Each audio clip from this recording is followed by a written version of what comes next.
Alright, I have finished boring that out, and here's my core.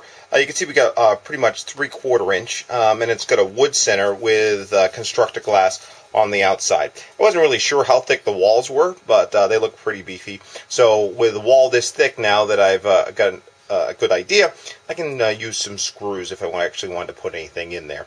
And then we've got the hole here that's gone all the way through. So I'm going to insert the plug from the outside in, set that up, and then do a little wiring to get this fired up so we can get some fans and some lights in here again.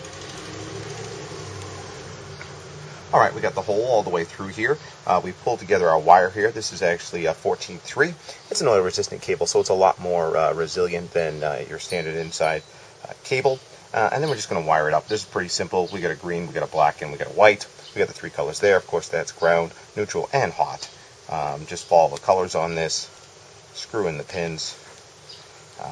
That's pretty simple. Make sure we don't cross the streams, Ray. Never get away with making a Ghostbusters reference, particularly when you're decking out. If everybody remembers Ecto 1, that was after I saw that, I pretty much wanted to have my own little vehicle.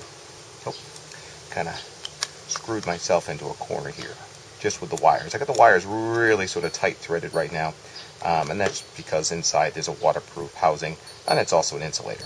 So we're just going to make sure everything kind of fits in here. We don't want any exposed copper above what we're dealing with. And uses a very handy-dandy wire gauge. I mean, this is a really nice piece. Very handy-dandy wire gauge right here that shows us how much to actually strip off and put in there. And then, like anything else, you just want to make sure that that's really in there. It's tight. These can have a tendency of working themselves out. You get the rattle effect where if you're rattling it and you hear a noise, then the screws are loose. And once the screws are loose, it can cause arcing, and you never want that. We're not going to be really drawing too much in here, but better be safe than sorry.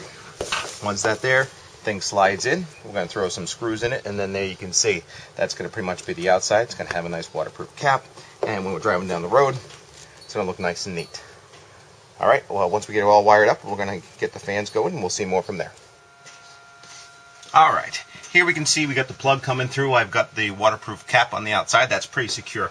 The very last thing I'm going to do here is because we are going to have some things rattling around here, is I just want to put this, it's a just simple little pipe clamp. So what this is going to do is it's going to offer me a little bit of protection, just in case something comes swinging, or if I'm putting something underneath here and I don't really realize it's here, this will protect the plug so it doesn't get sheared off. And that's that. And so with that, we're going to have a little bit of power, and yeah, we'll be able to get the fans going.